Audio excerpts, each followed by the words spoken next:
3, 2, 1. Assalamualaikum warahmatullahi wabarakatuh. Selamat pagi, apa kabarnya Sobat BNMP Kalimantan Selatan?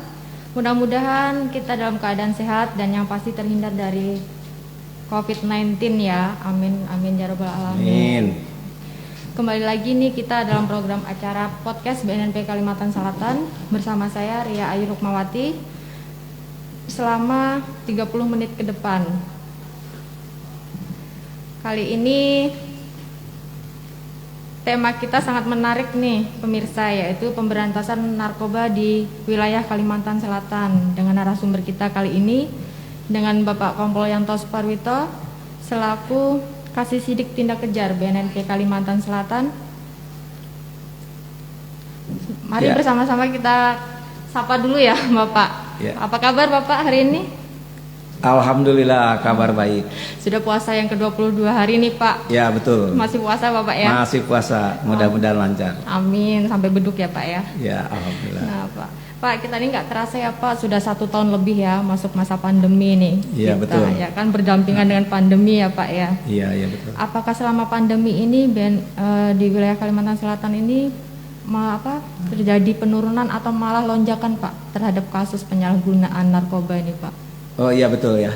Ini selama pandemi ini peredaran gelap narkoba di Kalimantan Selatan cukup meningkat di masa pandemi ini.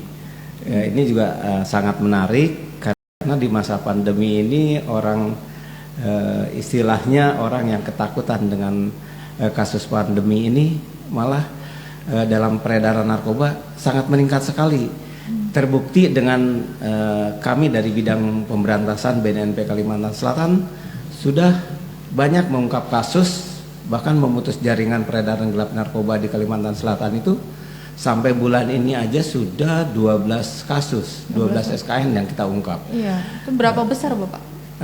Barang buktinya itu? Iya betul. Barang buktinya juga cukup besar ya. Ini dalam 4 bulan ini udah hampir 9 kilo lebih. Ya, kalau kita bandingkan dengan tahun lalu ya, tahun lalu 2020 itu 2020 ya, dalam 1 tahun aja baru mencapai 3 kilo. Ini 4 bulan udah 9 kilo. Jadi cukup kenaikannya signifikan juga ya Bapak ya. Ya, betul. Karena belum ada sampai baru ini ya, belum sampai pertengahan tahun udah berlipat-lipat dari kemarin ya. Iya betul sekali. Iya Bapak. Iya. Kira-kira itu apa Pak yang jadi faktor pemicunya semakin meningkat padahal masa pandemi ya Pak ya? Iya betul. Mungkin ini ya, di masa pandemi ini sebenarnya aturan kita harus menjaga di rumah. Mungkin ini banyak faktor sih, banyak faktor yang mempengaruhi peredaran gelap narkoba di Kalimantan Selatan itu cukup meningkat. Kalau dilihat ini mungkin faktor ekonomi ya, faktor ekonomi. Karena banyak yang di PHK ya Pak ya. Betul sekali. Ini ya, Pak, ya. Ada karyawan banyak di PHK, kemudian mencari pekerjaan agak sulit ya. Jadi orang-orang lebih tergiur berbisnis narkoba ini. Jadi itulah faktor-faktornya, karena dengan bisnis narkoba itu mungkin sangat menjanjikan. Padahal bahayanya cukup bahaya sekali. Ini apa ya? Kira-kira minimal itu berapa tahun Bapak? Minimal itu untuk minimalnya 4 tahun 5 tahun ancamannya itu kan cukup berat sekali ancamannya itu. Padahal ancamannya itu begitu berat, tapi banyak orang yang melakukan kejahatan narkoba ini. Kembali lagi Pak, ringan dan menjanjikan. Ringan dan menjanjikan, betul. Kan, Bapak? Kira-kira Pak di wilayah kita nih Kalsel Pak, sasarannya itu di kalangan apa Pak? Iya, ini di Kalimantan Selatan itu sebenarnya penyalahguna narkoba itu hampir semua kalangan sudah masuk. Ya baik itu dari segi usia ya, anak-anak bahkan orang tua udah terpapar penyalahgunaan narkoba. Dengan terbukti kita pernah menangkap dan ada orang yang melaporkan bahwa anak SD aja udah bisa memakai narkoba.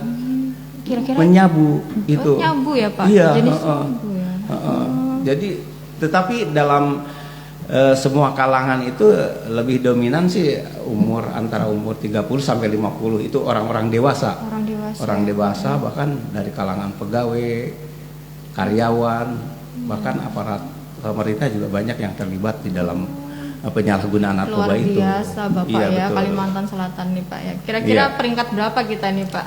Seluruh Indonesia Ya, Pak.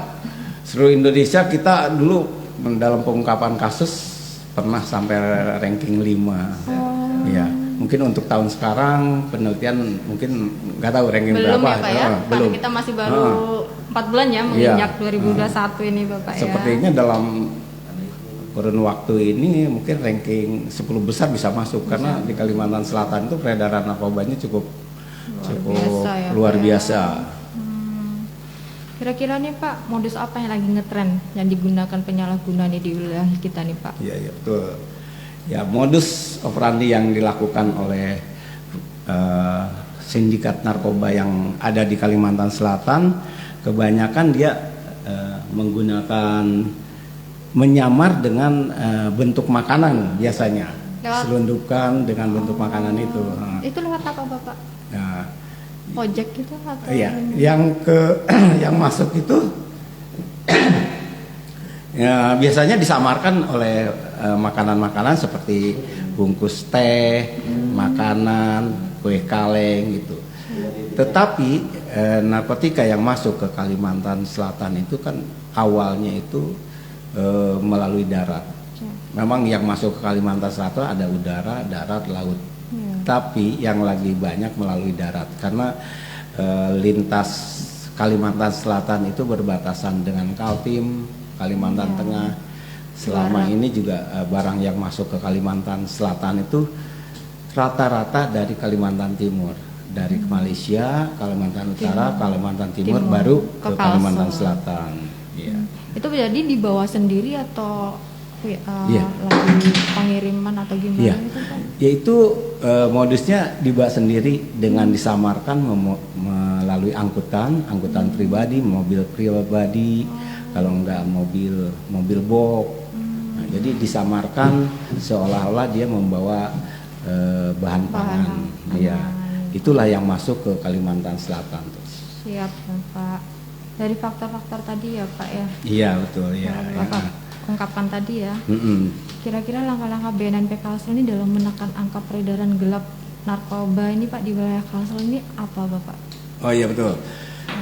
Jadi begini ya, di BNNP Kalimantan Selatan ini kita ada bidang pemberantasan, ada bidang rehabilitasi, ada bidang P2M. Ya.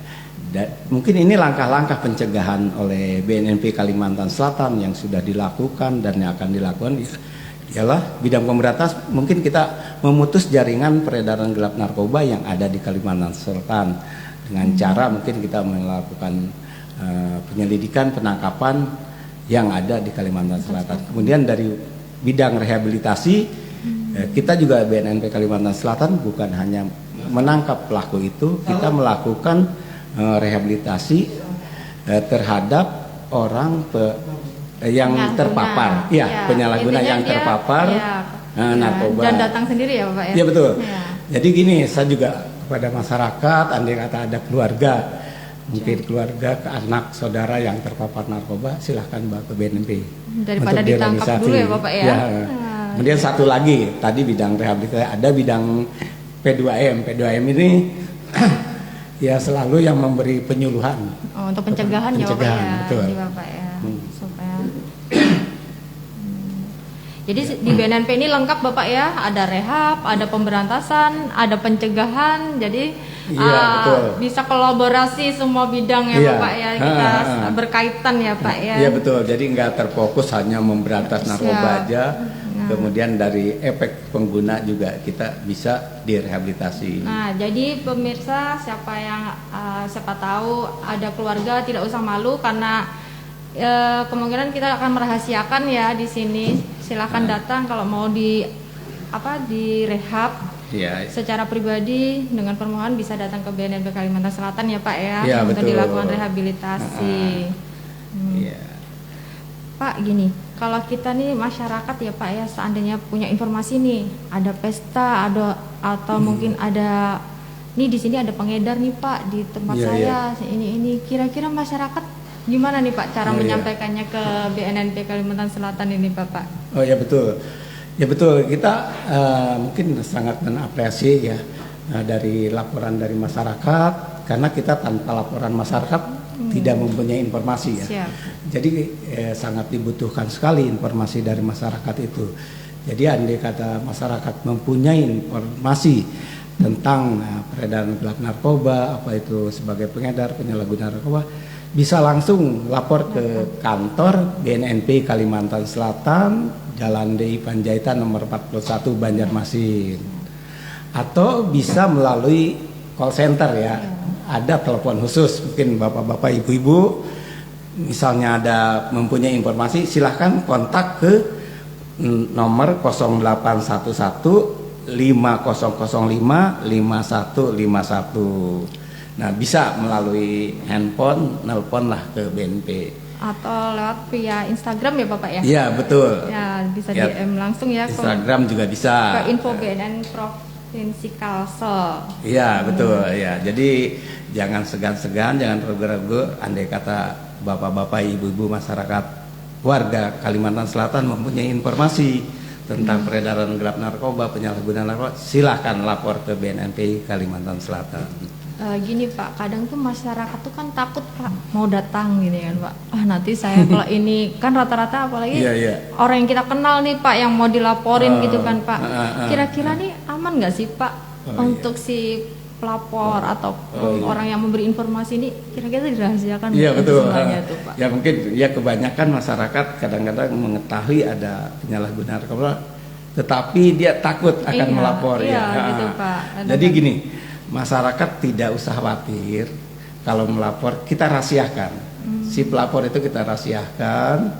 Silahkan aja melapor ke kantor kami, ke BNP Kalimantan Selatan, atau yang tadi saya katakan melalui handphone, bisa melalui call center itu menelpon langsung. Jadi tidak usah khawatir. Ya, bagi masyarakat nggak usah khawatir ya, karena kerahasiaan itu sangat terjamin dan keamanan juga akan dijamin ya Pak ya di sini. Iya betul. Jadi saya di sini mengulangi lagi ya Pak untuk nomor call center di BNNP Kalimantan Selatan yaitu 0811 500 5153 atau melalui chat DM di Instagram info BNN Prof Kalimantan Selatan. Nah, kira-kira nih Pak, kita kan pernah sering ya Pak ya melihat nih Pak. Saya nanya lagi nih Pak ya. Kan seperti artis atau public figure itu kan tertangkap Pak. Nah, terus mereka kok bisa mengajukan rehab padahal dia kan sudah terjadi hukum nih Pak, sudah terjerat hukum. Kok bisa ya dia melakukan permohonan untuk dilakukan rehabilitasi gitu Pak untuk si tersangka ya Pak ya, kalau sementara itu kira-kira seperti apa Pak? Kalau betul. Tidak jelas. Ya mungkin seperti rekan-rekan masyarakat ketahui, banyak di kalangan artis, public figure yang kena penyalahgunaan narkoba ya. Nah, memang ini mereka-mereka ini public figure yang kena dampak terpapar narkoba itu adalah sebagai penyalahguna atau pengguna narkoba. Jadi dalam hal ini dia bukan merupakan pengedar, bukan merupakan jaringan. Jadi mereka itu harus kita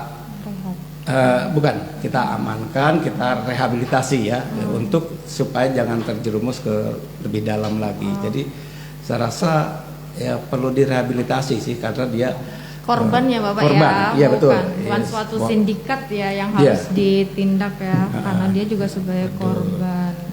Ya sebagai korban narkoba itu memang kita harus harus dilakukan rehab ya Pak, supaya ini ya Pak ya dia tidak semakin parah kan Pak. Iya betul. Soalnya kalau dia korban kita tidak lakukan rehab di dalam makin parah, terkumpul dengan si ini ya lebih susah lagi ya Pak dengan para pengedar gitu ya Pak ya. Ya karena kita memvonis seseorang itu tidak harus dengan hukuman ya. Mungkin tidak ada jalan pintas supaya jerat kita lakukan hukuman, tetapi dengan rehab juga dia akan mungkin wawasannya terbuka dan tidak akan mengulangi lagi perbuatannya. apa Pak namanya kalau kita sudah tersandung kasus terus dilakukan rehab itu Pak? Oh, ya itu ya, kalau biasanya orang yang sudah kecanduan narkoba ya, karena kalau tidak memakai lagi itu nanti efeknya bisa pusing ya. Makanya orang inilah harus yang diselamatkan itu. Ya Pak.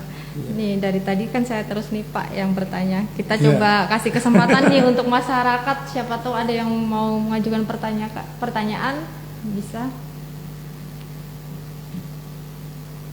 Supaya nggak saya terus ya Pak yang nanya. Iya betul, silakan. Siapa tahu masyarakat ingin bertanya, kami persilahkan.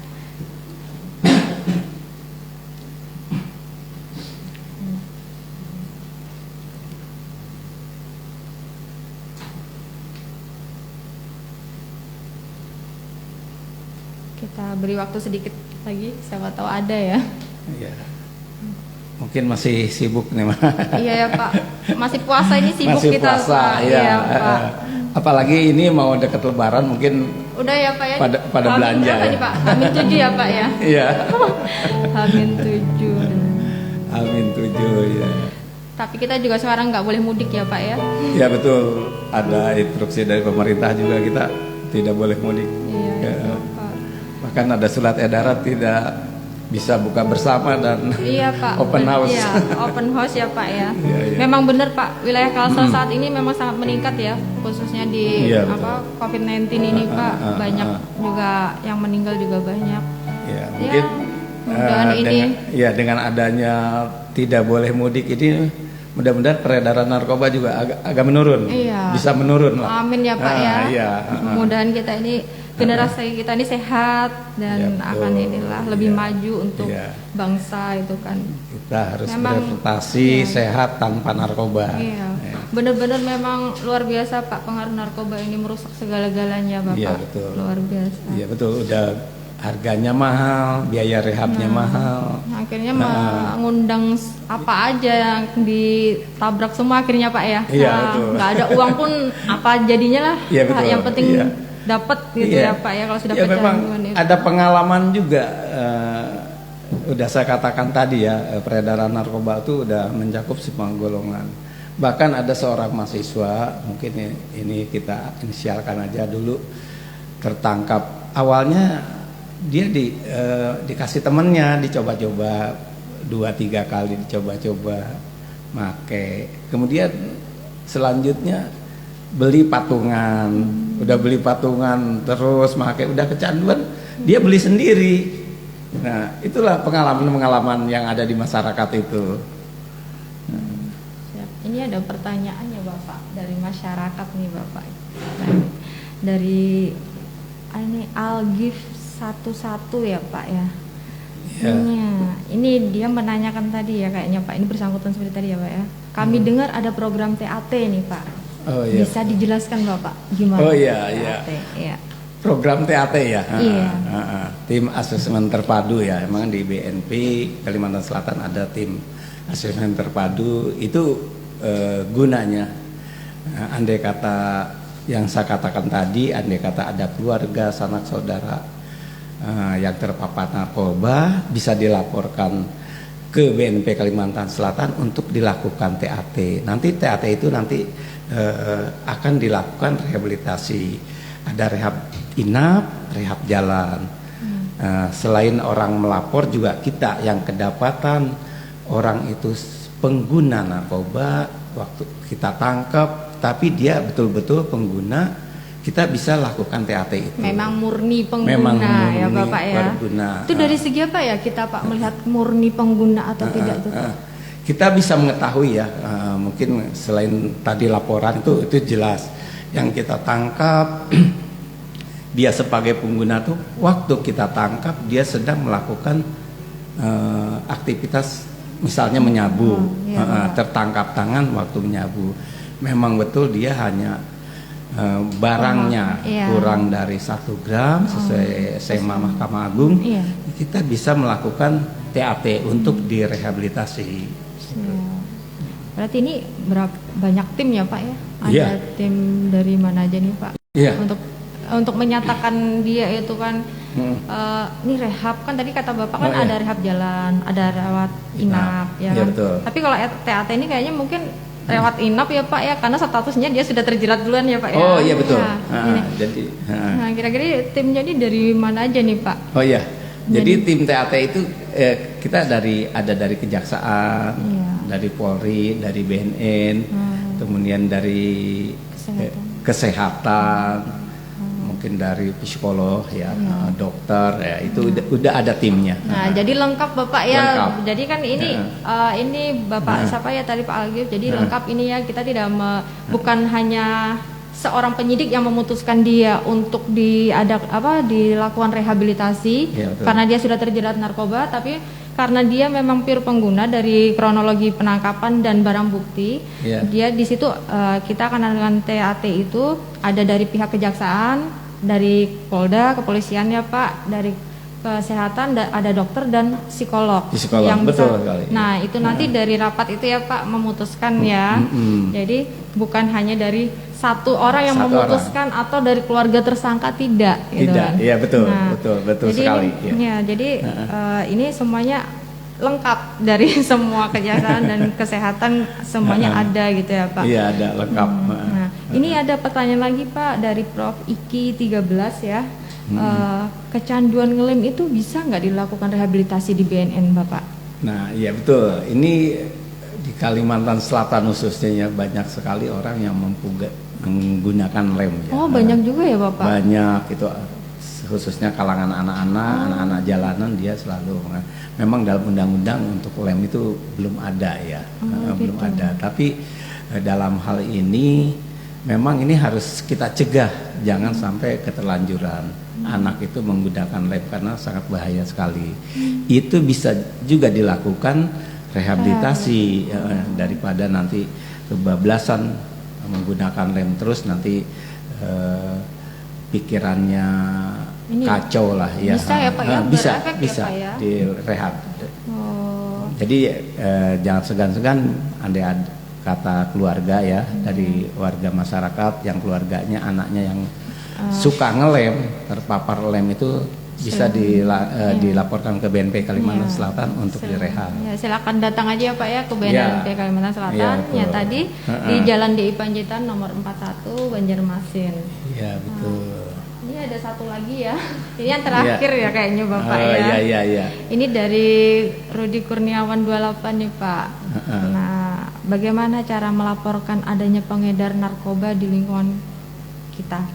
Oh tadi sudah kita bahas ya. Oh iya. Ya tadi ya Bapak bisa ini ya saya infokan lagi untuk Rudi, mungkin Bapak Rudi bisa datang langsung ke BNNP Kalimantan Selatan yang berada di Jalan DI Panjaitan nomor 41 betul. Kelurahan Pasar Lama ya di Banjarmasin, atau bisa melalui call center kita dengan nomor 0511 500 5153, atau bisa chat via DM Instagram di BNN Provinsi Kalimantan Selatan. Iya betul. Ini Bapak, ini sudah waktunya sudah di penghujung waktu nih Pak. Kira-kira Bapak ada ini nggak Pak? Apa namanya, saran untuk permisan nih? Apa pesan-pesan apa gitu Pak untuk para sahabat kita nih Pak yang menyaksikan nih Pak? Iya betul. Mungkin kami dari bidang pemberantasan BNNP Kalimantan Selatan menghimbau kepada masyarakat, warga Kalimantan Selatan, bapak-bapak, ibu-ibu, anak-anak, rekan-rekan sekalian, andai kata bapak-bapak, ibu yang mempunyai informasi tentang penyalahgunaan narkoba, bisa langsung melapor ke BNP Kalimantan Selatan. Kemudian satu lagi, nanti kalau ada keluarganya yang terpapar narkoba, bisa dilakukan rehabilitasi, melapor ke BNN ke Kalimantan Selatan. Kemudian kami juga menghimbau kepada warga masyarakat jangan sampai menyalahgunakan narkoba. Jangan sampai sebagai pengedar atau pengguna, karena sangat berbahaya sekali narkoba ini. Mungkin itu aja masyarakat ya, terima kasih. Ya Pak, ya nggak berasa kita sudah berada di penghujung waktu Pak. Sebenarnya masih banyak hal ya Pak ya, karena waktunya terbatas. Bapak juga banyak aktivitas lainnya lagi ya Pak ya. Iya betul. Mungkin, nah sampai di sini pertemuan kita. Semoga kedepannya kita bisa bertemu kembali. Saya Ria Ayu Rumawati. Mohon maaf jika ada salah